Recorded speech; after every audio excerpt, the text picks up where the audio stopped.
बताओ मेरा बाप लौटा सको।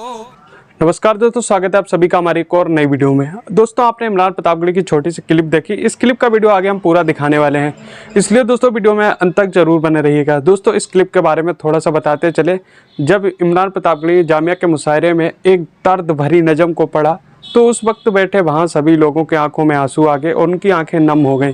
दोस्तों, वाकई में इमरान प्रतापगढ़ी की शायरी, गज़ल और नज़म सुनने के लायक होती है। जो भी इंसान इमरान प्रतापगढ़ी की शायरी को सुनता है और बस सुनता ही रहता है। दोस्तों, अगर आप भी इस नज़म को सुनेंगे तो आपके आंखों में आंसू आ जाएंगे और आपकी आंखें नम हो जाएंगी। दोस्तों, बिना देरी करते हुए ना इस वीडियो को देख लेते हैं। दोस्तों, अभी तक आपने हमारे चैनल को सब्सक्राइब नहीं किया, सब्सक्राइब करके बेल आइकन को प्रेस कर लें ताकि कोई भी खबर आपसे मिस ना हो पाए। चलिए दोस्तों, इमरान प्रतापगढ़ी की इस नज़म को सुनते हैं।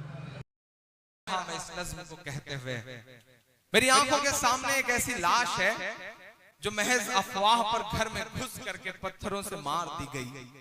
वो मंजर तो हमारी आपके आंखों के सामने है ही, लेकिन एक मंजर जिसने मुझे बहुत रुलाया वो था कि 17-18 साल की, 19 साल की एक बेटी है जिसके दामन में उसके बाप के खून के छींटे हैं और वो मीडिया के सामने आकर के बड़ी मोहब्बत से ये कहती है, रोते हुए, कि मुझे मीडिया से, इस देश से, सिस्टम से, हुकूमतों से बस एक बात कहनी है कि अगर मेरे फ्रिज में गौ का मांस ना हुआ तो क्या मेरा बाप लौटा सकोगे।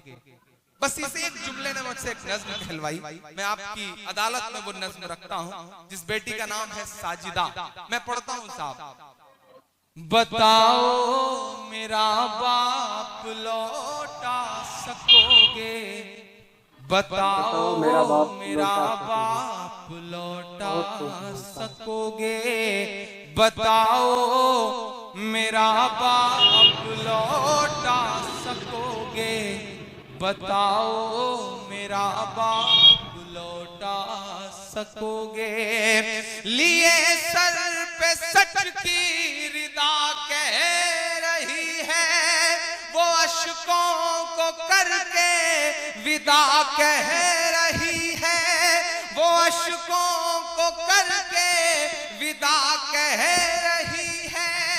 टपकते लहू से भिगो करके दामन, टपकते लहू से भिगो करके दामन, ये अखलाक की साजिदा कह रही है कि भरोसा जो टूटा है इंसानियत से, भरोसा जो टूटा है इंसानियत से, उसे किस तरह आप लौटा सकोगे। बताओ मेरा बाप लौटा सकोगे, बताओ मेरा बाप लौटा सकोगे। एक बंद पढ़ता हूं साहब। 2 अक्टूबर से 3 दिन पहले का ये वाकया था। 2 अक्टूबर को जामिया में गांधी जी की जयंती पे एक बहुत बड़ा मुशायरा था। केजरीवाल साहब मेहमान खुसूसी थे, मैं वहां खड़ा था। मैंने ये दर्द वहां गाया। ये मिसरा इस नज्म का एक हिस्सा है। वो गांधी के इस देश से कह रही है, वो नफरत के परिवेश से कह रही है। हमारे प्रधानमंत्री जी भी 2 दिवसीय दक्षिण अफ्रीका के दौरे पर थे। वो उस स्टेशन पर भी ट्रेन में अकेले गए जहां पर गांधी जी को ट्रेन से धक्का देकर के उतार दिया गया था और वहां लगी हुई गांधी जी की मूर्ति के सामने उन्होंने हाथ जोड़ के उन्हें नमन किया। वो तस्वीर इन दिनों सोशल मीडिया पे बहुत वायरल हो रही है। तब मुझे ये जुमला याद आया साहब कि हिंदुस्तान में एक वर्ग विशेष है जो गांधी के कातिलों के मंदिर बनाने की बात करता है और आप दक्षिण अफ्रीका में जाकर के गांधी की मूर्ति के सामने हाथ जोड़ के खड़े हैं। तब ये कहावत चरित्रार्थ हो जाती है कि मजबूरी का नाम महात्मा गांधी। मैं मिसरे पढ़ता हूँ साहब। वो गांधी के इस देश से कह रही है, वो नफरत के परिवेश से कह रही है। अभी उत्तर प्रदेश की हुकूमत ने मुझे सूबे का सबसे बड़ा अवार्ड दिया, यश भारती। सबसे बड़ा अवार्ड 11 लाख रुपए का अवार्ड। मेरे दामन में महज 28-29 साल की उम्र में सबसे कम उम्र का का अवार्ड शायद मेरे दामन में आया।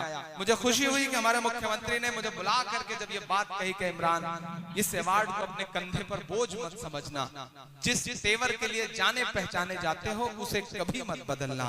मैं उस बात को आगे बढ़ाता हूं। मैं तो बचपन से सुनता रहा हूं साहब के अवार्ड जो है या तो दरबारों के चक्कर लगाने से मिलते हैं या हुकूमतों की तारीफ करने से।